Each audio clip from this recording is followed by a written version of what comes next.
찬양으로 하나님께 영광 돌리시겠습니다. 첫 번째 찬양으로 갈 길을 밝히 보이시니 부르시겠습니다. 박수 치면서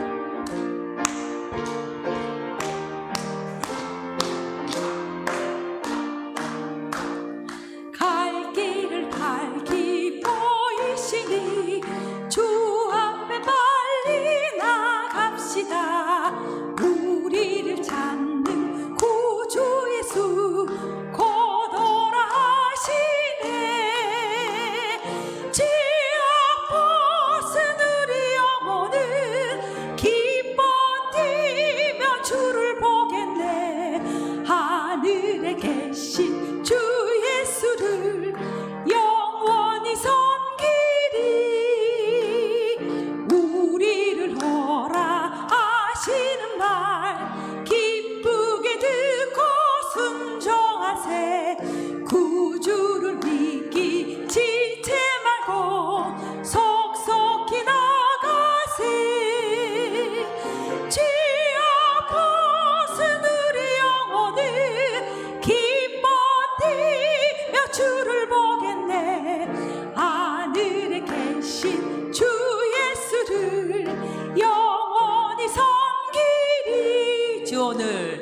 주 오늘 여기 계시오니 나와서 주의 말씀 듣기도 하며 생각하니 참 진실로다. 지옥 벗은 우리 영혼은 기뻐 뛰며 주를 보겠네. 하늘에 계신 주 예수를 영원히 섬기리. 아멘. 542자 구주 예수 의지함은 부르시겠습니다.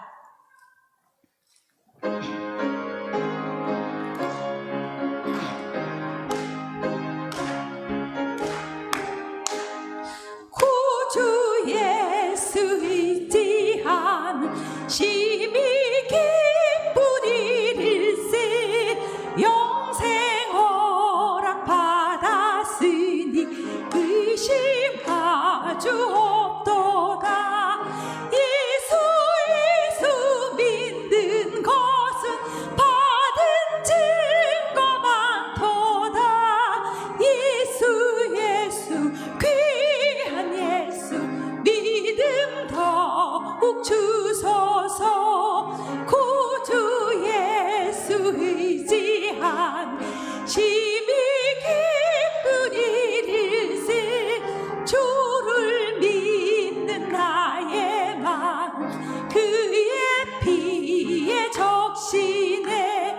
예수 믿는 것은 받은 증거 많도다. 예수 귀한 예수 믿음 더욱 주소서. 구주 예수 의지하여 죄업 벗어버리네. 안위 받고 영생함 주께 모두 얻었네. 예수 믿는 것은 받은 증거 많도다. 예수 귀한 예수 믿음 더욱 주소서. 구주 예수 의지하여 구원함을 얻었네. 영원 무궁 지나도록 주여 함께 하소서. 예수 믿는 것은 받은 증거 많도다. 예수 귀한 예수 믿음 더욱 주소서. 아멘. 아멘. 357장 주 믿는 사람 일어나 우리 믿음이 이기네 찬양 드리시겠습니다.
이긴 자에게 흰 옷을 입히고 또 영생복을 주시니 참 기쁜 일세.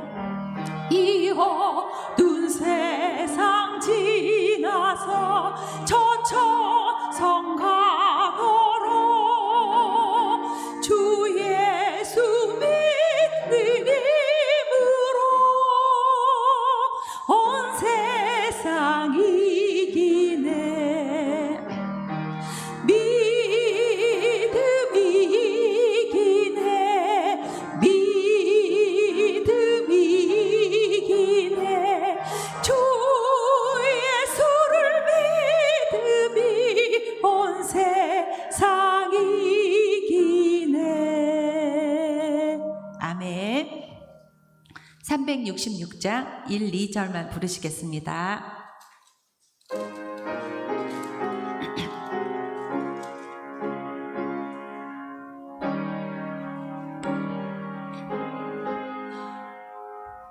어두운 내 눈 밝히사 진리를 보게 하소서. 진리의 열쇠 내게 주사 참 빛을 찾게 하소서. 기쁘신 뜻을 알고자 엎드려 기다리오니 내 눈을 뜨게 하소서. 성령이여. 2절. 막혀진 내 귀 여시사 주님의 귀한 음성을 이 귀로 밝히 들을 때에 내 기쁨 한량 없겠네. 기쁘신 뜻을 알고자 엎드려 기다리오니 내 귀를 열어 주소서.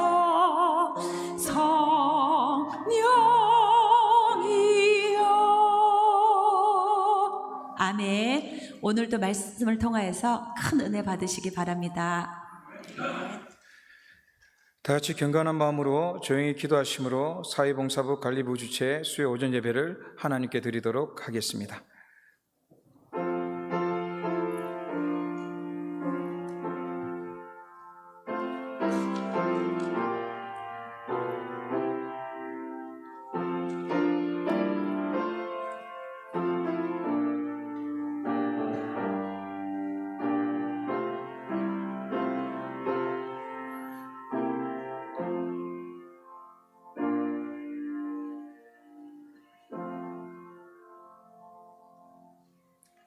찬송가 559장 찬양하도록 하겠습니다. 찬송가 559장입니다.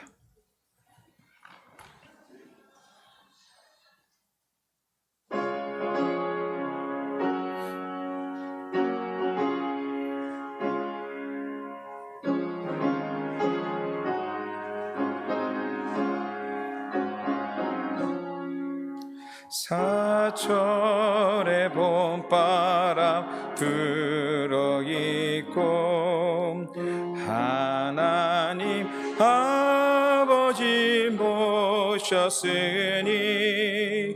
믿음의 반석도 든든하다. 우리 집 즐거운 동산이라. 고마워라 임마누엘. 예수만 섬기는 우리 집. 고마워라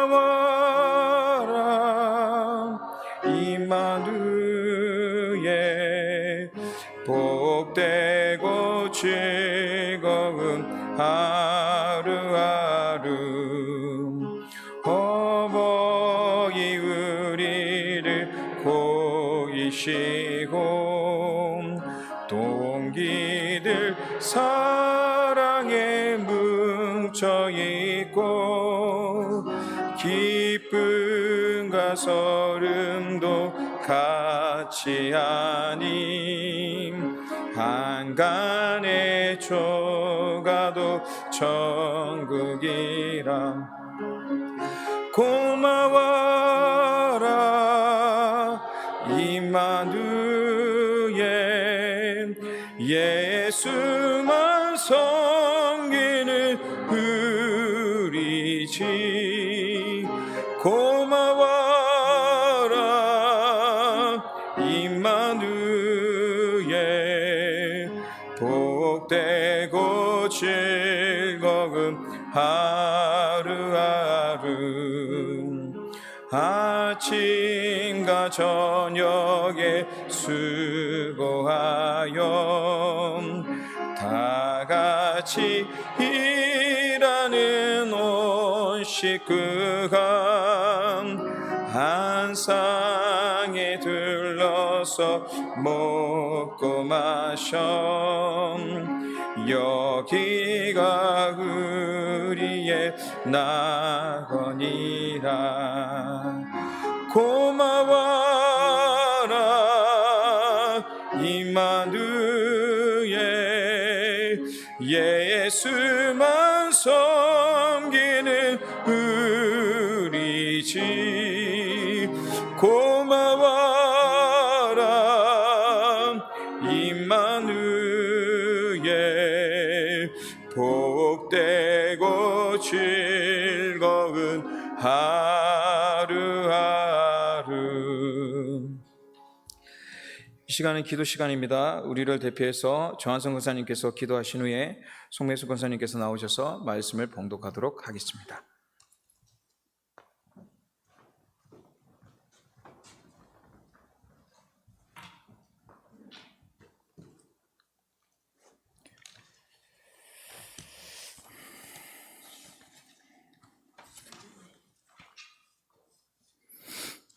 기도드리겠습니다. 사랑과 은혜가 풍성하신 주님, 오늘도 주의 성전에 예배로 이끌어 주시니 감사합니다. 어느덧 결실의 계절, 감사의 시간이 되었습니다. 여느 때보다도 예배가 귀한 시간임을 일깨워 주신 주님, 소중한 시간을 통하여 간절한 예배로 드리게 하여 주시옵소서. 주님이 어디에 계시건 어디에 거하시냐 이르시되 주님은 내 안에 거하신다 하셨습니다. 내 안에 주님과 동행하고 형통하며 기도하기를 원합니다. 지금 이 시대에 가장 힘이 되시는 주님, 우리의 눈이 세상을 향하지 않고 주님을 향하도록 붙잡아 주시고 주야로 말씀을 묵상하고 기도하며 혼자만의 명상을 통하여 주님과 거하게 하여 주시옵소서.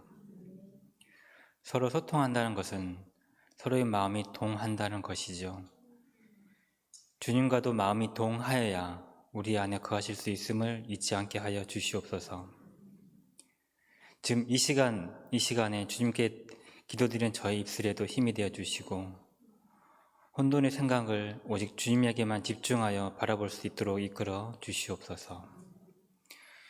요즘 세상에 너무도 많은 거짓 선지자들이 하나님 말씀을 악용하여 현혹하고 심판의 때라고 추수의 때라며 검은 손길을 휘두르고 있습니다.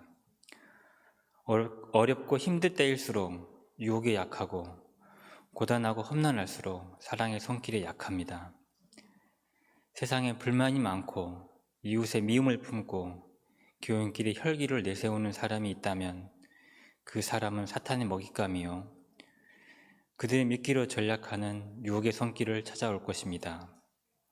주여, 온전히 우리가 일어설 수 있도록 명철한 판단을 주시고 묵상의 시간을 통하여 주님과 동행하는 기도로 주님과 형통하게 하여 주시옵소서. 감사의 계절입니다. 기쁨을 주신 것도 감사, 슬픔을 주신 것도 감사, 환난을 주신 것도 감사, 더 많은 어려움을 이겨낸 모두에게 감사, 이 모든 행함을 주신 주님께 감사, 오늘도 기쁜 찬송을 부르며 감사합니다. 우리에겐 아직 해야 할 일들이 있음에도 감사하고 또 우리에게 또한 사명을 살아있음에도 감사합니다. 부족한 우리이지만 주님의 사람으로 들어 쓰심에 감사하고 또 부족한 재능이지만 기쁨으로 일하게 하여 주심에 감사합니다.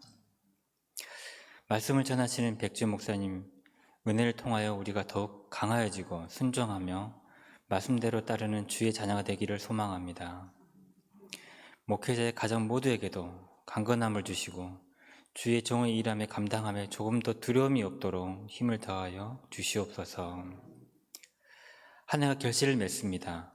어려운 시기에도 주님 우리와 함께 하시며 결실을 안겨주심이 감사합니다. 성지교회가 이곳에 자리 잡고 있는 것은 주님의 나라의 길을 인도하기 위함이요 우리가 또 이곳에 있음은 주의 일을 감당하기 위함이니 주여 우리가 사명을 잘 감당할 수 있도록 이끌어 주시옵소서. 우리를 구원하여 주신 예수 그리스도의 이름으로 기도합니다. 아멘.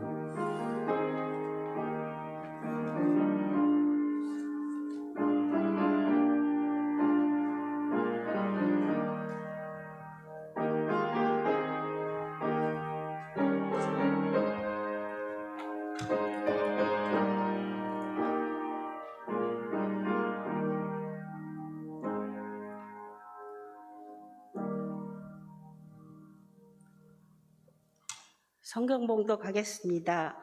창세기 25장 22절에서 28절 보겠습니다. 그 아들들이 그의 태 속에서 서로 싸우는지라 그가 이르되 이럴 경우에는 내가 어찌할꼬 하고 가서 여호와께 묻자온대 여호와께서 그에게 이르시되 두 국민이 내 태중에 있구나 두 민족이 내 복중에서부터 나누리라. 이 족속이 저 족속보다 강하겠고 큰 자가 어린 자를 섬기리라 하셨더라. 그 해산 기한이 찬즉 태에 쌍둥이가 있었는데 먼저 낳은 자는 붉고 전신이 털옷 같아서 이름을 에서라 하였고 후에 나온 아우 손으로 에서의 팔꿈치를 잡았으므로 그 이름을 야곱이라 하였으며 리브가가 그들을 낳을 때에 이삭이 60세였더라. 그 아이들이 장성해 에서는 익숙한 사냥꾼이었으므로 들사람이 되고 야곱은 조용한 사람이었으므로 장막에 거주하니 이삭은 에서가 사냥한 고기를 좋아하므로 그를 사랑하고 리브가는 야곱을 사랑하였더라. 아멘.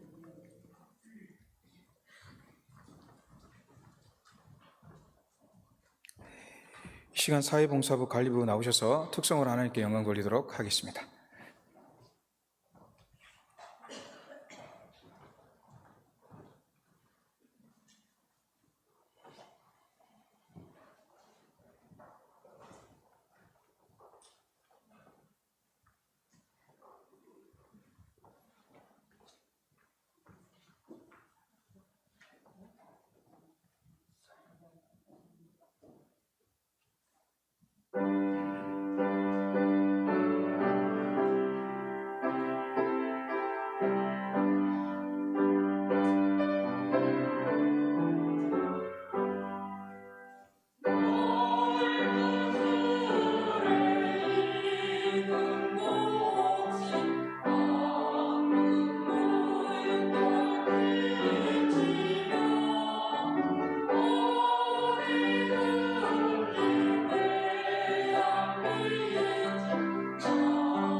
서로 인사 나누도록 하겠습니다. 휴대폰을 끕시다. 네, 휴대폰을 끕시다. 휴대폰을 끕시다라고 이제 얘기를 드리고 예배 때 집중하셔야 돼요라고 얘기했는데 또 몇 달 뒤에, 몇 주 뒤에 이제 권사님 한 분이 오셔가지고 막 야단을 치시는 거죠. 왜냐하면 꺼내서 껐는데 나갈 때 키지를 않은 거예요. 깜빡하셔가지고. 그래서 중요한 전화 다 못 받았다고. 그래서 간단한 훈련이라 생각하셔서 입구에 들어오시면 끄시고요. 나갈 때는 어떻게 한다고요? 키자고. 그래서 오늘 훈련으로 인사 때 휴대폰 끕시다라고 하고요. 광고 시간에 제가 휴대폰 킵시다 이렇게 얘기 드릴게요, 오늘은. 근데 예배 때 집중할 수 있도록 휴대폰을 끌 수 있는 그 훈련이라 생각하셔서 했으면 좋겠습니다. 그래서 한번 휴대폰 점검하셔가지고, 진동으로 맞추지 마시고 웬만하면 꺼주시고요. 나갈 때 켤 수 있도록. 그래서 하나님의 집중할 수 있는 시간이 되길 원합니다. 오른손 이렇게 한번 들어보시겠어요? 오른손 이렇게 주먹으로. 이것이 뭐냐면 따라합니다. 교회. 모든 부서는 어떤 역할을 하냐면 손을 오른손으로 이렇게 얹어 보십시오. 위로 당겨 보십시오. 이렇게. 교회를 다른 부서들은요 어떻게 하냐면 모든 부서가 그렇죠. 목회자나 모든 중직들이 하나님께 다가갈 수 있도록 이렇게 섬겨드리는 거예요. 교회를 어떻게 한다고요? 모든 부서와 주의 종들이 중직들이 하나님께 다가갈 수 있도록 위로 이렇게 올리게 하는 것이죠. 모든 부서가. 근데 관리와 사회봉사부는 이 역할도 하면서 어떤 역할을 늘 해야 되냐면 따라합니다. 밑에 이렇게 내보십시오. 밑에서 섬기는 역할들을 참 많이 하죠. 관리와 사회봉사도 모든 부서는 하나님께 갈 수 있도록 통로를 열지만 사회관리부는 늘 바탕의 밑으로 보이지 않는 곳에서 또 숨은 곳에서 늘 섬김으로써 나아가는 것이죠. 관리부라 해서 이분들이 다 특기가 관리 쪽은 아니지 않습니까? 센 것도 있고 다른 종사를 하는 분인데도 불구하고 교회 여러 가지 다양한 보이지 않는 곳에 헌신하며 나아가는 부서인 것이죠. 그래서 관리와 사회봉사부 다른 부서도 마찬가지지만 보시면 손 한 번이라도 꼭 잡아주시고 또 수고한다고 인사를 할 때 많은 또 힘을 얻을 수 있습니다. 그래서 늘 모든 부서를 위해서 기도해 주시고요. 오늘은 사회 또 관리봉사부의 담당이기 때문에 그렇게 부탁을 드립니다. 모든 것은 하나님께 영광 돌리되 하나 돼서 선을 이루기를 간절히 소망하고요. 또 늘 숨은 곳에서 일하는 부서 주관으로 드릴 때마다 그 부서를 칭찬해 주시고 또 그 시간만이라도 같이 기도해 주시기를 원합니다. 기도하도록 하겠습니다. 오늘 사회봉사부 관리부를 주관으로 예배를 드립니다. 무엇보다 이 예배를 하나님께 받아 주시옵소서. 하나님께서 받으시는 귀한 예배가 될 수 있도록 도와주시옵소서. 모든 부서가 한 마음으로 하나님께 나아가기 위해서 노력하고 있습니다. 특별히 사회봉사부 관리부를 기억하여 주셔서 이들이 숨은 곳으로 섬김으로 또 때로는 눈물과 피와 땀으로서 헌신하며 나아갈 때마다 이들의 노고와 수고를 기억하여 주셔서 하나님께서 칭찬하여 주시고 위로하여 주시고 새로운 힘을 허락하여 주옵소서. 특별히 이 시간 하나님의 말씀을 듣고자 합니다. 우리의 영과 마음과 눈이 활짝 열리기를 간절히 소망합니다. 그래야 하나님의 놀라우신 음성이 들려지게 하여 주시고 우리의 가정과 삶이 변화될 수 있도록 도와주시며 무엇보다 그리스도를 닮아갈 수 있는 귀한 교회가 될 수 있도록 축복하여 주시옵소서. 모든 권세가 주께 있음을 고백합니다. 예수님 이름으로 기도합니다. 아멘. 샬롬. 하나님의 평강과 능력이 넘치길 간절히 소망합니다. 드라마 좋아하시죠? 드라마. 저도 드라마를 좋아하는데 웬만하면 안 보려고 합니다. 우리나라 드라마 너무너무 잘 만듭니다. 한번 보기 시작하면 끝을 안 볼 수가 없게끔 만들어 놓기 때문에 웬만하면 드라마를 피해 가는데요. 선교를 가끔씩 나가게 되면 한국을 기억하는데 드라마 이름을 얘기하는 것이죠. 대조영, 대장금 하면서 전 세계적으로 우리 드라마가 뛰어날 정도로 또 우리가 드라마를 좋아하죠. 근데 드라마가 인기 있는 이유가 무엇입니까? 우리의 삶을 녹아내리는 것이죠. 먼 나라의 얘기가 아니라 우리의 삶의 그 시대와 그 상황과 그 가정 속에 때로는 아픔과 슬픔 그런 것들을 드러내기 때문에 많은 사람들이 중독처럼 그것을 볼 수밖에 없다는 것이죠. MBC 드라마에 토요일 주말 드라마로 나왔던 64부작이 있는데요. 화면 PPT 볼까요? 기억나시는가요? 아들과 딸. 네, 기억나시죠? 자, 주인공 이름이 뭘까요? 아시더라고요. 이거 드라마 이거 아시냐니까 바로 나오더라고요. 이제 후나미가 나오고 또 기남이가 나오죠. 둘은 쌍둥이입니다. 최시라가 후남이고 최수정이 기남인데요. 쌍둥이인데 이름을 왜 그렇게 지었냐면 아들은 귀하기 때문에 그리고 딸은 덤으로 주셨기 때문에 그렇게 해서 시작이 되는 것이죠. 그래서 그 사상에 보면은 근대적인 남성 중심으로 살면서 남자도 굉장히 괴로운 것이죠. 최수종도 가문의 그러한 무게 때문에 하고 싶은 것을 하지 못하고 또 괴로움 속에서 한 걸음 한 걸음 가는 것.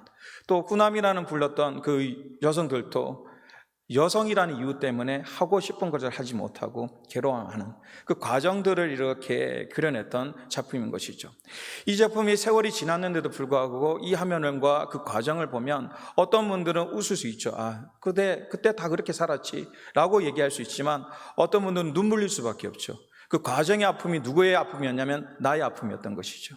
나도 하고 싶은 것이 많았고 꿈꾸는 것이 많았지만 환경적으로 가정적으로 할 수 없어서 눈물을 삼키며 가야 했던 그 걸음들. 그래서 그 드라마를 볼 때 그냥 웃고 넘기지 못하고 아팠던 가슴들, 추억들이 다시 떠오를 수밖에 없는 상이라는 것이죠.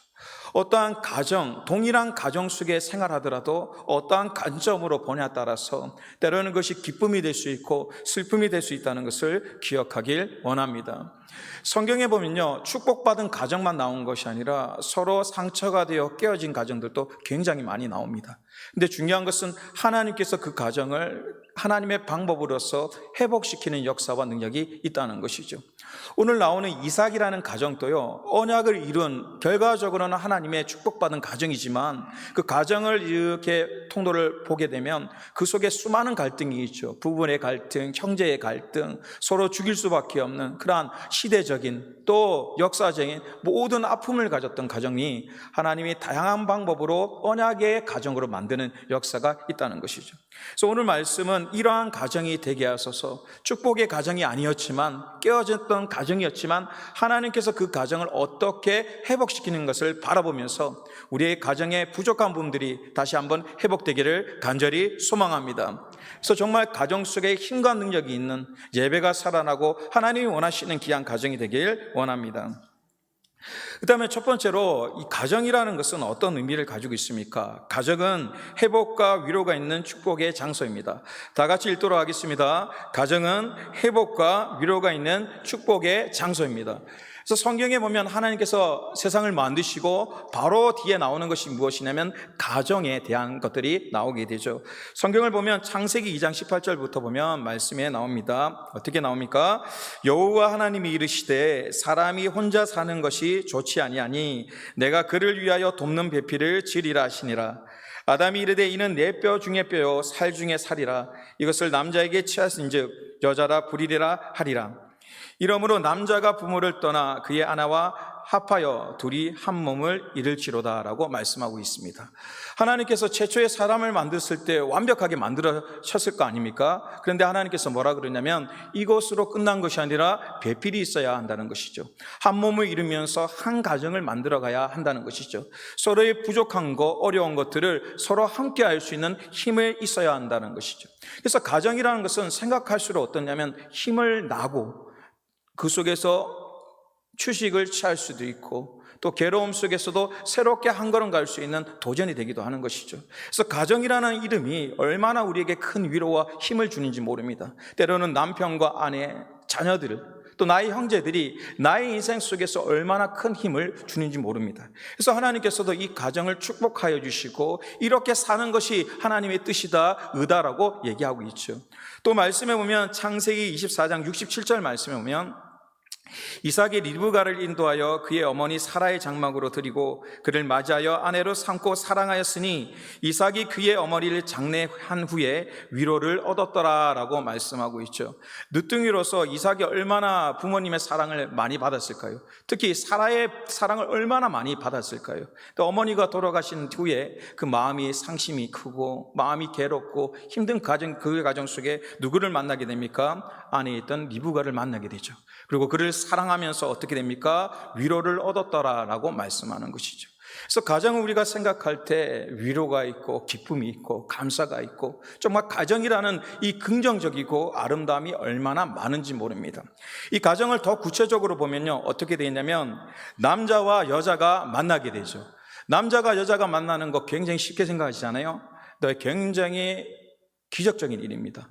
10년 전에 인구 통계조사를 할 때 2,400만이 남자였고 약 2,400만이 여자였죠.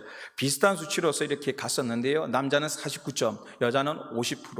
그래서 남자와 여자가 만난다는 것, 어떤 의미가 있냐면 영화관에 100만 있죠. 100만 명이 본 영화를 우리는 어떻게 얘기를 하냐면 좀 성공한 영화라고 얘기를 합니다. 그리고 1,000만이 본 영화는 뭐라고 얘기죠? 앞에 국민이라고 붙게 되는 것이죠. 그러면 2,000만이 가면 그건 기적적인 영화가 되는 것이죠. 그렇다면 2,000만이라는 남자와 여자 속에서 어떻게 된다고요? 한 쌍이 이루어져서 만난다는 것은 엄청난 기적이라는 것이죠. 세상은 1,000만이 돼도 야 기적적이다라고 얘기하는데 세상에 그 많은 사람 중에 한 사람을 선택하고 사랑하게 되고 만난다는 그 자체. 그래서 가정의 시작은 무엇이냐면 따라합니다. 하나님의 은혜이며 놀라운 기적이다. 기적인 것이죠. 가정을 만난다는 것, 남자와 여자를 만나고 평생을 같이 하겠다는 것, 그것이 얼마나 큰 기적이며 또 하나님의 사랑인지 모릅니다. 그것으로 끝난 것이 아니죠. 무엇을 합니까? 자녀를 낳게 되죠. 자녀를 낳게 되면서 서로 살아가시죠. 자녀가 누구를 닮았을까요? 누구를 닮았죠? 부부를 닮았죠. 부모를 닮을 수밖에 없어요. 장단점, 신기하게. 예성이도 이제 태어나서 저희들이 경기도에서 이렇게 성장시켰거든요. 경기도에 살다 보니까 해산물 먹을 일이 거의 없었잖아요. 근데 예성이가 가르쳐 주지도 않았는데 회를 얼마나 잘 먹는지 몰라요. 산낙지부터 없어서 못 먹지 다 먹는 거예요. 그러면서 이제 할아버지와 외할머니가 뭐라 그러냐면 야 이거 우리 닮았다고, 부산 사람 닮았다고 얘기하는 것이죠. 자녀들 보면 신기하게 때로는 짜증도 나죠. 누구를 닮았어요? 나를 닮아가지고. 때로는 화가 나죠. 왜? 나의 남편을 닮고 나의 아내를 닮아서. 때로는 기쁘죠. 누구를 닮았어요? 나를 닮은 거예요. 자녀라는 것은요, 가정 속에 큰 기쁨을 주는 거예요. 서로의 장단점을 보면서 자녀가 이랬구나, 나의 삶이 이랬구나, 더 나아가서 자녀를 키우면서 부모님이 이랬구나 라면서 더 깊은 사랑으로 갈 수 있는 통로가 되는 것이죠. 심지어 자녀를 통하여 무엇을 배우냐면 하나님의 사랑을 배우기 시작하는 것이죠. 끝까지 섬겨주는 것, 포기하지 않는 것, 끝까지 헌신하는 것, 그 모든 사랑을 배우게 되는 것이죠.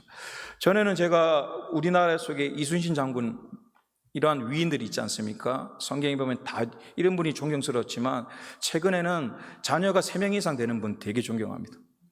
너무너무 존경합니다. 부럽기도 하고 존경하기도 하는 것이죠.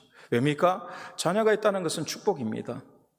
지금 시국세계에 자녀를 갖고 싶지만 못 갖는 일들도 참 많지만 자녀 없는 가정을 위해서 항상 기도해 주시기를 원합니다. 자녀가 있도록 하나님 자녀가 그 태의 문이 열릴 수 있도록 항상 기도해 주시고 간절함으로 나갔으면 좋겠습니다. 그래서 가정을 이렇지만 자녀가 없는 사람들은 더 깊이 사랑해 주시고 위로해 주시고 늘 기도하심을 통하여 그들의 아픔과 어려움들이 기쁨으로 바뀔 수 있도록 도와달라는 그러한 간절함이 있는 교회가 되길 원합니다. 그리고 마지막으로 무엇입니까? 노부부가 되는 것이죠. 한평생 서로의 부족함들을 다 채워주면서 마지막 인생, 이 부부가 얼마나 중요한 사람들이냐면 어떤 가족보다 가장 오래 사는 사람이죠. 나하고. 전에는 아버지, 형제가 가장 오래된 사람이었지만 부부, 나 옆에 있는 이 사람이 평생 가장 긴 인생을 살아가는 사람이죠. 그리고 마지막 순간 속에서도 서로를 바라볼 수 있는 그러한 것. 그래서 부부라는 것은 처음 시작의 기적으로 끝나서 모든 것이 사랑으로 끝날 수밖에 없는, 그래서 가정이라는 것이 얼마나 큰 기쁨이며 감사함이며 능력인지 모릅니다. 그래서 가정을 생각할 때마다 또 남편과 아내를 생각할 때마다 자녀를 생각할 때마다 새로운 힘을 얻기도 하고 위로를 얻을 수 있는 그런 가정이죠. 그러나 안타까운 것은 무엇이냐면 이렇게 사랑만 주는 것이 아니라 가정은 무엇을 줍니까? 상처와 아픔을 주기도 합니다. 따로 있습니다. 그러나 가정은 상처와 아픔을 주기도 합니다. 근데 사랑만 주면 얼마나 좋겠습니까? 그런데 오늘 성경 말씀처럼 때로는 가정을 통하여 깊은 상처와 아픔을 받기도 하죠. 창세기 말씀에 이렇게 나타나고 있죠. 이삭의 아픔이죠. 이삭의 가정의 아픔에 대해, 상처에 대해서 성경은 이렇게 표현하고 있죠. 그 아들들이 그의 태 속에서 서로 싸우는지라 그가 이르되 이럴 경우에는 내가 어찌할까 하고 가서 여호와께 묻자오되 그 아이들이 장성함에 에서는 익숙한 사냥꾼이므로 들사람이 되고 야곱은 조용한 사람이므로 장막에 거주하니 이삭은 에서가 사냥한 고기를 좋아하므로 그를 사랑하고 리브가는 야곱을 사랑하였더라. 그의 아버지 아버지가 야곱에게 축복한 그 축복으로 말미암아 에서가 야곱을 미워하여 심중에 이르기를 아버지를 곡할 때가 가까웠은즉 내가 내 아우를 야곱을 죽이리라 하였더니라고 말씀하고 있죠. 이 시작은 어디서 시작되냐면 태중에서부터 시작돼요.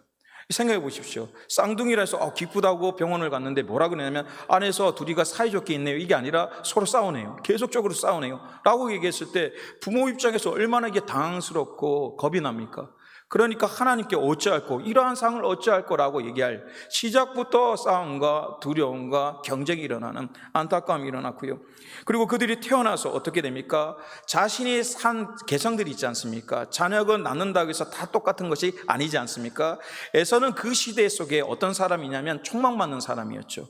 왜냐하면 목축업과 강야를 다니기 때문에 가장 그 시대에 존중받는 사람은 무엇이냐면 힘이 있는 사람이죠. 건장하고 사냥을 잘하는 사람, 모든 사람이 부러워하는 그런 모습인 것이죠. 나가서 사냥을 해서 그것을 남성적인 힘, 그리고 강야 같은 곳에서 생존할 수 있는 힘이 있었기에 많은 사람의 칭찬이 있었고, 특히 아버지였던 누가 칭찬합니까? 이삭이 너무너무 사랑하는 것이죠. 야, 가문을 이어내니까 만날 때마다 야, 너 너무너무 훌륭하다, 너무너무 자랑스럽다, 너가 가진 고기 너무너무 맛있다라고 얘기하는 것이죠. 반대로 야곱은 어떤 사람이냐면 여성성이 좀 강한 사람이었죠. 가정에서 가사를 돌보고 또 어떻게 됩니까? 어머니를 돕는 일들을 했다는 것이죠. 그러니까 아버지 입장에서는 쓸모없다, 또 뭐 하는 짓이냐, 형처럼 좀 나가서 사냥을 해야지 뭐 하는 짓이냐고 라고 얘기하는 것이죠. 또 그러한 핀잔을 받을 때마다 어떻게 됩니까? 아내 리브가는 야곱을 감싸게 되고, 그 감삼을 통하여 야곱은 위로를 받지만 누가 또 상처를 받냐면 형이었던 에서는 상처를 받게 되는, 그래서 서로의 사랑이 공평하게 가는 것이 아니라 엇나가는 그러한 마음을 통하여 어떻게 되냐면 결국적으로 한 가정을 이룰 수 없는 안타까움이 일어나는 것이죠. 뭐라고 그럽니까? 형이 동생을 죽이고 결심하는 것이죠. 그것이 어떻게 되냐면 표시가 나는 거예요. 부모가 알 정도로 그 분노가 부글부글거림이 알게 되는 것이죠. 그래서 도저히 같이 있을 수가 없어서 리브가가 야곱을 자신의 오빠에게 보낼 수밖에 없는, 다른 말로 한 가정이 미움을 통하여 살인할 수밖에 없는 그 가정이 되었기에 뿔뿔이 흩어질 수밖에 없는, 야곱을 보낸 후에 어떻게 됐습니까? 부모 입장에서 날마다 찢어지는 것이죠. 생각을 날마다 하는 것이고, 거리에서 어떻게 잘 지낼까, 삼촌에게 구박을 받지 않을까, 한평생 그 마음의 짐과 괴로움을 가지고 살 수밖에 없고, 에서는 또 부글부글거리죠. 언젠가 돌아오기만 하면 내가 죽이리라 라고 얘기하는 것이죠.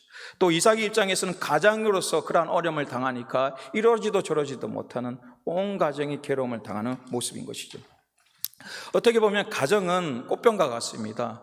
꽃병이 아름답지 않습니까? 그 속에 다양한 꽃을 넣을 수 있고, 또 많은 사람들이 이 꽃병을 보고 꽃이 당겨진 것을 보고 위로를 얻기도 하고 너무너무 예쁘다 칭찬하기도 하고 또 감사하기도 하는 그 아름다움이 온전한 가정 속에 임하게 되는 것이죠. 그런데 여러 가지 어려움 속에서 이 가정이 깨진 유리와 같아진다면 어떻게 되겠습니까?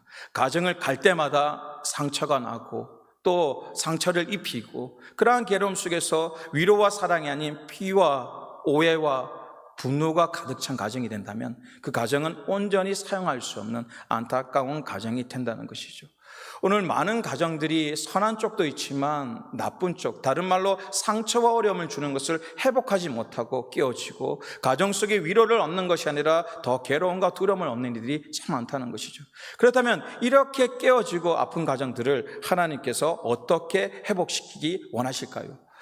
첫 번째로 보면 무엇보다 이 깨어진 가정 속에, 또 우리의 가정 속에 무엇이 필요하냐면 따라합니다. 사랑이 필요하다. 사랑의 회복이 필요합니다. 그러면 사랑의 회복이라는 것은 어떤 의미를 가질까요? 베드로전서 4장 8절에 이렇게 표현하고 있습니다. 같이 합독합니다. 무엇보다도 뜨겁게 서로 사랑할지니 사랑은 허다한 죄를 덮느니라 라고 말씀하고 있습니다. 많은 분들이 사랑해야 한다, 덮어야 한다라고 생각하니까 어떻게 생각하시냐면 덮는 걸 잊고 참는다라고 생각하세요. 덮는 것은 참아야지. 그래, 저 사람이 나쁜 거, 나쁜 습관, 또 그런 나와 맞지 않는 것을 참아야지 어떻게 라고 생각하고 그것이 사랑이라고 생각하는데요, 성경에서 말하는 사랑은 참는 사랑을 얘기하지 않는 것입니다. 오늘 말씀처럼 덮는 사랑을 얘기하는 것이죠. 그러면 그것은 어떤 의미를 가지고 있습니까? 평평한 땅이 있었는데요, 서로의 사랑을 주면서 그 땅이 어떻게 됩니까? 구멍이 나기 시작하죠. 구멍이 작은 구멍에서 더욱더 산청을 줄 때마다 그것이 더 깊은 구덩이로 바뀌게 되는 것이죠. 그래서 상처를 주면 줄수록 무엇으로 바뀌게 되냐면 깊은 구덩이, 더 나가서 다른 사람이 빠질 수밖에 없고 괴로움을 당할 수밖에 없는 구덩이가 되는 것입니다. 그 구덩이가 있는 가운데서는 다른 것을 할 수 없지 않습니까? 그러면 이 구덩이를 메꿔야 되는 것이죠. 무엇으로 메꾸게 됩니까? 사랑과 용서와 화해로 한 번에 한 삽씩, 한 번에 한 걸음씩 하나씩 맞춰가면서 채워나가기 시작해야 되는 것이죠. 참는 것이 아니라, 구멍이 있는 상태에서 참아야 하지 않은 것이 아니라 서로를 이해하고 용서하고 한 걸음을 나가고 한 걸음을 받는 것, 서로의 작용을 통하여 한 삽씩 그것을 메꾸어 가는 것입니다. 그리고 그것이 다 메꿔지면 어떻게 됩니까? 나무를 심을 수 있고요, 가시를 심을 수 있는 그러한 가정, 회복과 능력의 가정이 된다는 것입니다. 이 말씀을 더 쉽게 얘기를 좀 드리면 어떻게 설명을 드릴 수 있냐면, 이 세계에서 가장 가난한 대통령으로 있는 사람이 있습니다. 이 사람에 대해 조금 설명을 드리면요, 세계에서 가장 가난한 대통령으로 불리는 호세 알베르트 무이카 코르다노, 무이카라고 이제 얘기를 하는데요, 우루과이 이제 대통령입니다. 이 사람이 얼마나 겸손한 사람이냐면, 재산 없이 모든 것을 통바지, 싸구려 운동, 그리고 헝클어진 머리칼으로 자신의 것을 소유하지 않고 모든 것을 나누는, 자신이 대통령으로서 있는 월급도 90%를 가난한 사람을 나눠주고, 자신이 받았던 집도 또 피난처, 빈민가, 그러한 사람을 위해서 개박했던 사람. 그래서 그가 가졌던 전 재산이 대통령 때 195만 원, 그것으로 시작했고 지금 또 가진 거 없이 베푸면서 나아가는 것이죠.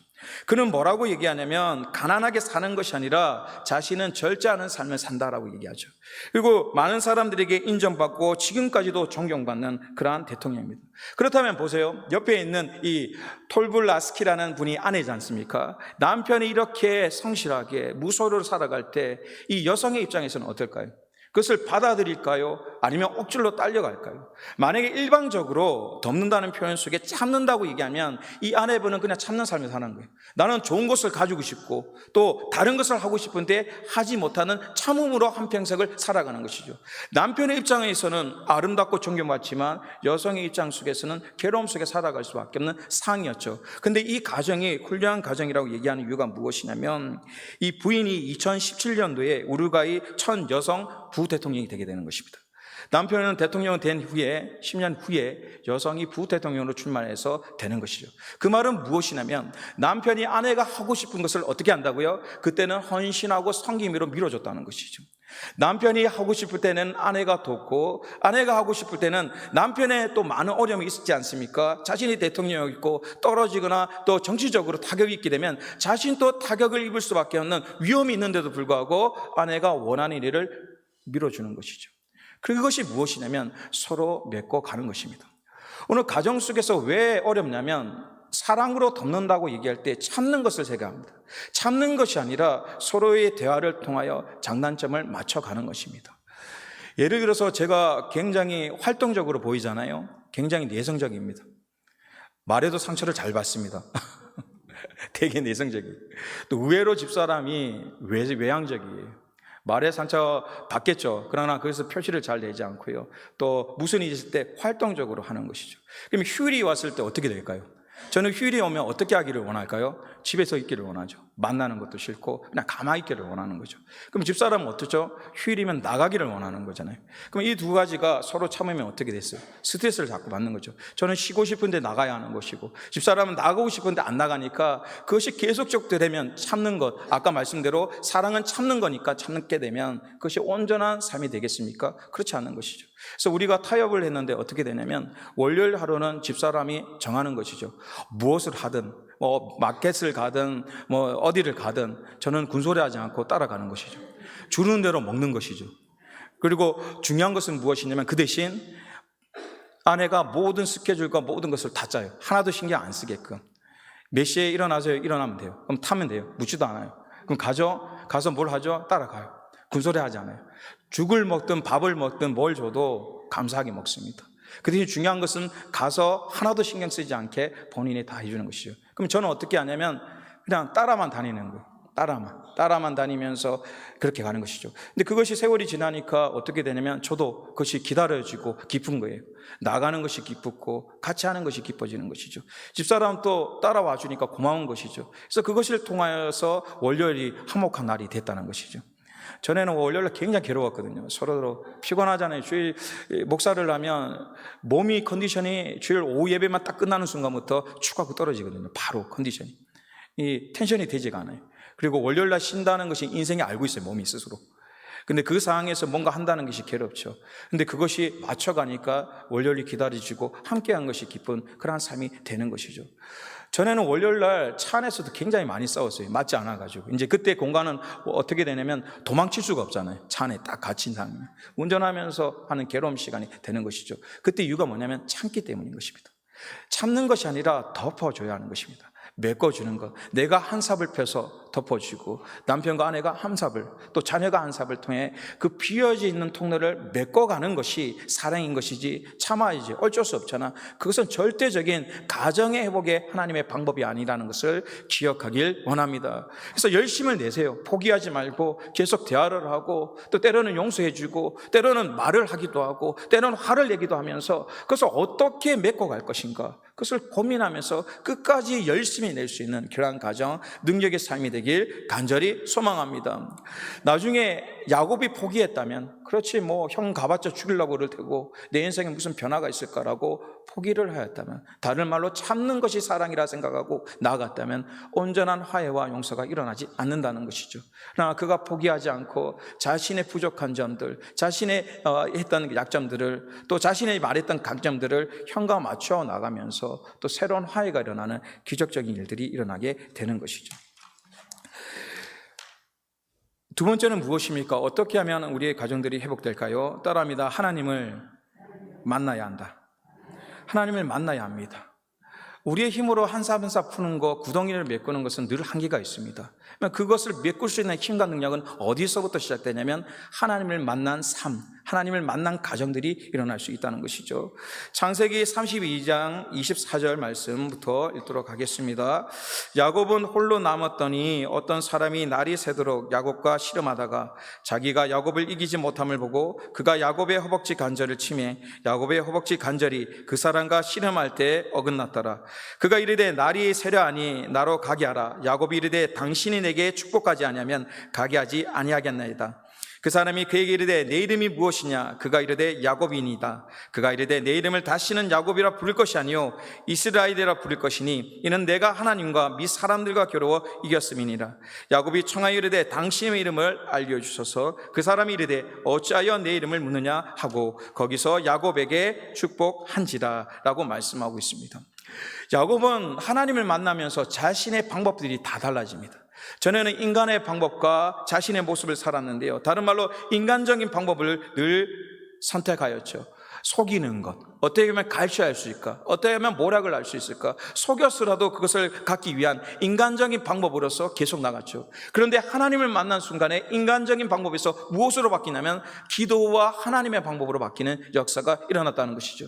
자신의 욕심과 이기심이 아닌 기도하면서 하나님의 지혜를 받아서 그 과정을 이겨내가는 그런 모습과 상태와 능력을 주셨다는 것입니다.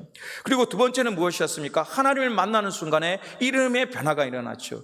자신은 태어날 때부터 야곱, 속이는 자, 다른 말로 쌍둥이의 동생, 안타까운 그러한 이름대로 살았지만 주님을 만나는 순간에 무엇으로 바뀌냐면 이스라엘, 하나님께 이긴 자가 아니라 기도를 통하여 응답받는 자가 되었다는 것이죠.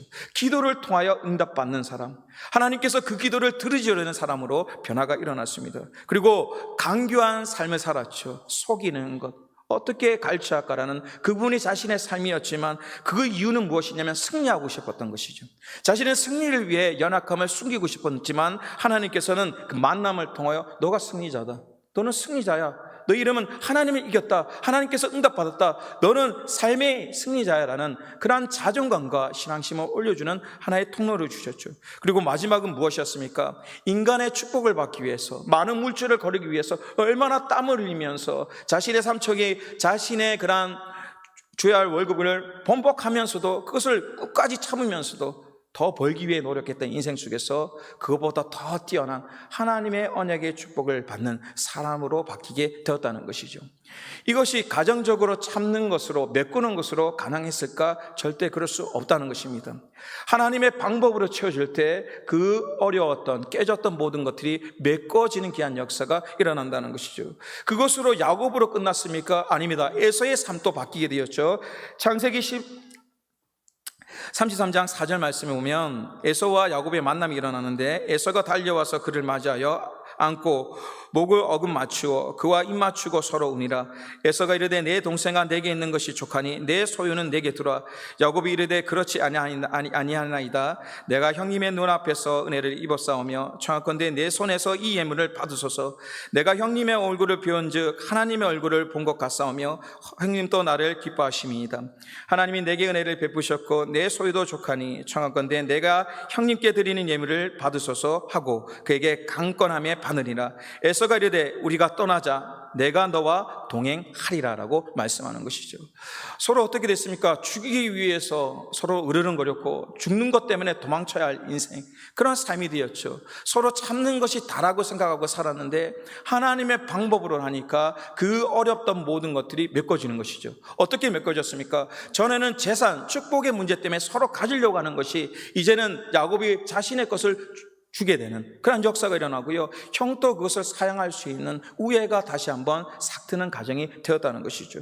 그리고 두 번째는 무엇입니까? 서로를 바라보는 일이 속이는 자, 또 공포와 두려움의 대상이 아니라 서로를 바라볼 때 하나님의 얼굴을 바라볼 수 있는 은혜가 넘쳤다라고 말씀하고 있다는 것이죠.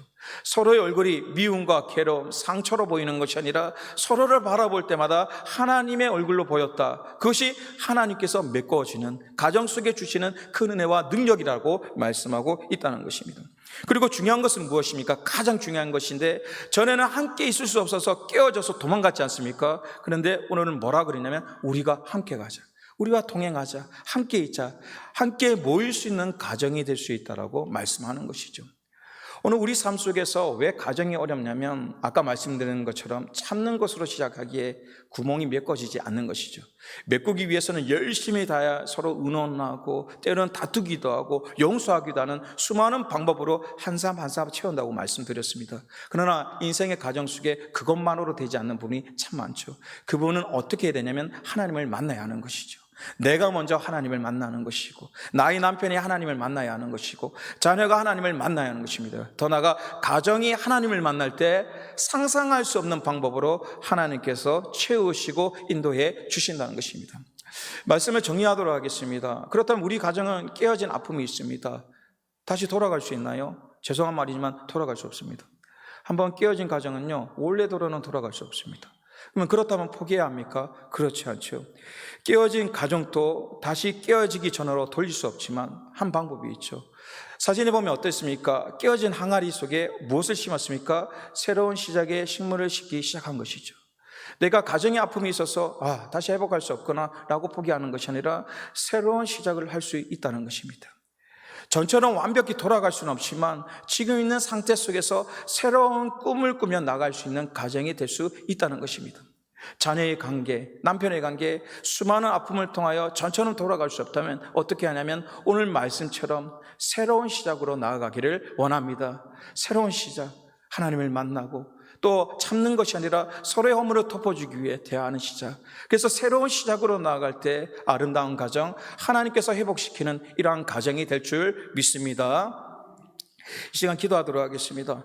오늘 기도하실 때 가정을 위해서 기도하길 원합니다. 자녀를 위해, 배우자를 위해서, 특별히 사랑하는 우리 가정들이 주님을 만날 수 있도록 도와주시고, 주님을 만났다면 하나님이 원하시는 온전한 가정이 될 수 있도록 서로를 참는 것으로 끝난 것이 아니라 부족한 것을 외울 수 있는 대화와 화해와 용서를 통하여 날마다 채워줄 수 있는, 그리고 그 부족한 점을 하나님께서 완벽히 채워주셔서 모든 사람에게 위로를 줄 수 있고 기쁨을 줄 수 있는 온전한 가정이 될 수 있도록 도와달라고 도와달라고 이 시간 간절한 마음으로 통성으로 기도합니다. 하나님 능력과 힘을 다하신 주님, 아버지 건너으로 나아가기를 원합니다. 하나님 역사와 은혜와 능력을 부어 역사하여 주시옵소서. 오늘 말씀을 통하여 이 시대의 가정들이 회복되기를 원합니다. 이 민족의 가정들이 회복되기를 원합니다. 깨어지는 아픔들이 있습니까? 다시 한번 하나님의 능력과 권능으로서 채워 역사하여 주시옵소서. 참는 것으로 끝나지 않고 용서하기를 원합니다. 용서하는 것으로 끝나는 것이 아니라 화해하며 함께 동행하기를 간절히 소망합니다. 가정의 아픔이 있습니까? 때로는 자녀와 아내와 형제의 아픔들이 있습니까? 하나님 그들을 위로하여 주셔서 새로운 힘과 능력과 권능을 더입혀 주시옵소서. 그래야 가정이 하나님께서 선포하셨고 말씀하셨던 위로의 가정, 안식처의 가정, 예배의 장소와 터전이 될 수 있도록 도와주시옵소서. 저를 위해 기도하며 나아가기를 간절히 소망합니다. 부모가 자녀를 위해 기도할 수 있도록 도와주시옵소서. 자녀가 부모를 위해 기도할 수 있도록 도와주시옵소서. 이 가정이 민족과 나라와 하나님의 마음을 품고 기도할 수 있는 예배의 터전이 될 수 있도록 우리의 가정들을 세워 역사하여 주시옵소서. 특별히 짝가정 속에 나오는 이들이 있습니다. 가정의 복음만을 위해 한없이 우는 이들이 있습니다. 하나님 그들의 눈물을 닦아 역사하여 주셔서 그 가정 속에 꿈에서라도 만나주시며 말씀으로 만나주셔서 믿지 않는 우리의 배우자들이 돌아오길 원합니다. 아버지 탕자처럼 떠났던 우리의 자녀들이 돌아오기를 원합니다. 그들의 심령의 십자가 세워짐을 통하여 하나님 우리의 가정들이 하나님의 뜻을 이룰 수 있는 귀한 가정이 될 수 있도록 도와주셔서 하나님 말씀의 아름다운 가정이 되길 원합니다. 능력의 가정이 되길 원합니다. 권능의 아름다운 가정이 될 수 있도록 도와주셔서 이 어려운 시대 속에 더욱더 사랑하며 섬김을 통하여 온전한 가정들이 회복되며 나아가기를 원합니다. 예배의 아름다운 소리와 기도의 소리와 찬양의 소리가 끊이지 않기를 간절히 소망합니다. 우리의 가정들을 회복시켜 주시옵소서. 우리의 가정들을 사용하여 주시옵소서. 다시 한번 예배의 아름다운 토전으로 기도의 아름다운 건능으로서 더입혀 역사하여 주셔서 하나님 상달되는 귀한 가정, 믿음과 능력의 아름다운 가정들이 될 수 있도록 도와주시옵소서. 우리의 가정들을 불쌍히 여기시고 하나님의 능력과 권능으로 날마다 채워 주시옵소서. 모든 것에와 영광이 주께 있음을 고백하며 살아계신 주 예수 그리스도의 이름으로 기도합니다.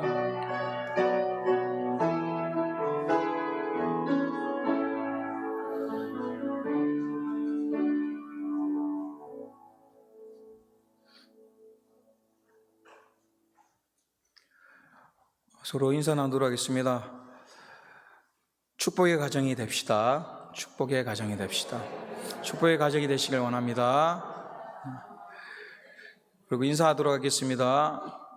축도 위에 핸드폰 켜셔도 됩니다. 축도 위에 핸드폰 켜셔도 좋겠습니다. 교제 소식을 전하도록 하겠습니다. 다음 주 수요일에는 문화부 주관으로 예배를 드리고요. 이번 주 토요일 날 10시 30분까지 교회로 오시면 교회 청소가 있습니다. 새로운 속회와 또 교회가 새롭게 하기 위해서 묵혔던 때와 곰팡이와 여러 가지를 제거하면서 우리의 영적인 마음도 청결해되는 그런 시간이 되기를 원합니다. 그래서 시간을 쪼개셔서 나오셔서 함께해 주시기를 부탁드립니다. 그리고 교회학교와 각 부서별들이 11월 달부터 새롭게 하기를 위해 준비하고 있습니다. 그래서 모든 스케줄과 또 개인적인 삶 속에서 11월 달부터는 전처럼 예배를 내가 열심히 하겠다, 집중하겠다, 최선을 다하겠다는 각오를 가지고 속회 때마다 또 성교회마다 그렇게 간구하셔서 한 몸으로 하나님께 드려지는 예배가 되길 원합니다. 그리고 추하루 성찬 예배가 11월 2일 새벽 5시에 있습니다. 참여하셔서 또 새로운 한 달의 시작을 하나님께 영광 돌리는 시간이 되길 원하고요. 그리고 특별히 추수감사절 기념 성지교회 전가족 온라인 찬양대회가 있는데요. 이것은 하나의 행사로 삼기 위해서 한 것이 아니라 코로나19로 많은 어려움이 있어서 지금 다시 한번 회복하고 힘을 내자는 의미로 하기 때문에 잘하고 못하고는 없습니다. 그래서 최선을 다해서 독창도 좋고 가족별로 나오셔도 좋고 다양한 방법이 있으니까 그렇게 사용하시고, 혹시 촬영하는 방법이 모르면 사무실로 연락주시면 저희들이 최대한 도울 수 있는 데까지 도울 테니까 이번 기회에 같이 한번 의지할 수 있고, 또 자녀들도 한번 와라, 이런 우리 교회가 있으니까 가정별로 한번 해보자라고 모일 수 있는 그런 시간도 되길 원합니다. 그리고 탈북자, 북한 탈북자 돕기 위해 생품을 모으고 있으니까 그것을 기억하셔서 또 새로운 제품도 좋고요, 새 것을 구입해서 주셔도 좋고, 아니면 있는 거 깨끗이 빨고 청소하셔서 사용할 수 있도록 하셔서 가져오시면 또 어려운 사람들, 북한 탈북자에 나눌 수 있는 그러한 통로로 사용할 수 있을 것 같습니다. 나머지 건들은 늘 광고를 보실 때 늘 말씀드린 것처럼 광고는 하나의 소식으로 끝난 것이 아니라 기도의 제목으로 삼아주시길 원합니다. 그래서 늘 광고를 보셔서 교회 일하는 것들이 진행되구나, 그것을 위해 항상 기도할 수 있는 삶과 믿음의 모습이 되길 원합니다. 다 일어나셔서 파송의 찬양 후에 담임 목사님께서 나오셔서 드려진 헌금을 위해 기도하시고 축도하시면 예배를 마치도록 하겠습니다.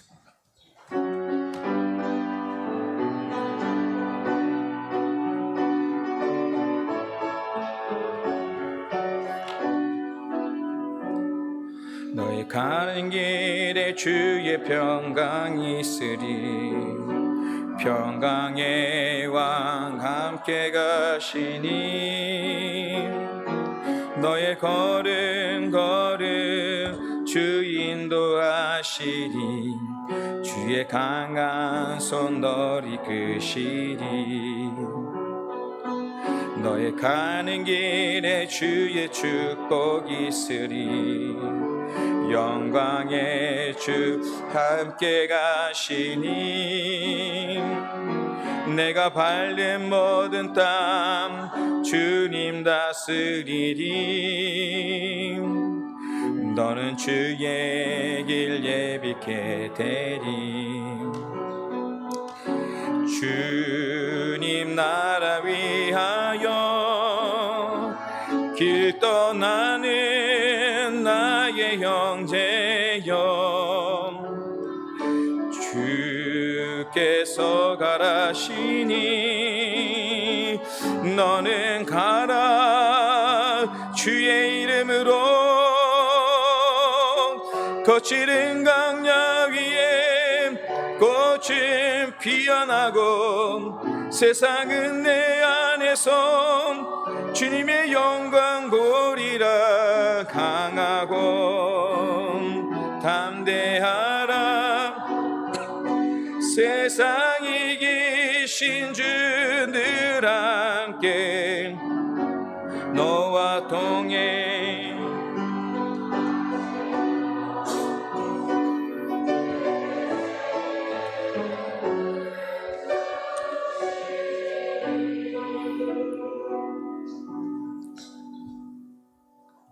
지난 3일 동안도 하나님께서 은혜의 장중간에 저희를 붙들어 주시고 오늘 3일 오전 예배 하나님의 거룩한 성전에서 또 삶의 자리에서 신실하게 또 말씀과 기도로 주님 앞에 영광의 예배를 올려드리게 하심을 감사드리옵나이다. 예배가 우리의 삶의 근간이 되게 하여 주시옵시고 예배를 통하여 하나님께로 더 가까이 나아가게 하여 주시옵시며 예배를 통하여 우리에게 들려주시는 하나님의 말씀과 하나님의 음성을 듣고 그 말씀과 음성 앞에 온전히 잘 순종해서 순종하는 자에게 주시는 하나님의 놀라운 축복의 주인공들이 다 될 수 있도록 주님 역사하여 주시옵소서. 오늘도 주신 말씀을 통해서 우리의 가정을 하나님 보시기에 기뻐하시고 하나님 보시기에 합한 그런 가정으로 세우기를 원하나이다. 우리의 힘 가지고는 능히 감당할 수 없사오나 성령께서 함께 동행해 주시고 역사해 주시면 다시 새롭게 아름답고 또 조화롭고 또 행복한 가정 세워지게 될 줄로 믿사오니 성령 하나님이여 역사하여 주시옵소서. 김은재 앞길 인도해 주세요 라고 하나님 앞에 일천번제를 쌓고 있습니다. 하나님 아버지, 이 예물 속에 담겨져 있는 기도의 제목도 또 마음의 소원도 하나님을 의지하는 그 믿음 가운데 하나님 기억하여 주셔서 가장 선한 것으로 응답하여 주시옵시고 솔로몬의 일천번제를 쌓을 때 하나님께서 크게 기뻐하시며 복을 주셨던 것처럼 그렇게 일천번제를 축복하여 주시옵소서. 지금은 우리 주님 예수 그리스도의 은혜와 하나님 우리 아버지의 극진하신 사랑하심과 오늘도 우리 가운데 내주하시며 역사해 주시며 인도해 주시는 성령의 크고 놀라우시는 총이 사랑하는 우리 성지교회 모든 믿음의 가족 한 사람 한 사람마다 또한 그 가정과 모든 일터와 생업들과 경영하는 기업들 특별히 사랑하는 자녀 손들 위에 이제로부터 영원토록 함께 하시기를 간절히 축원하옵나이다. 아멘.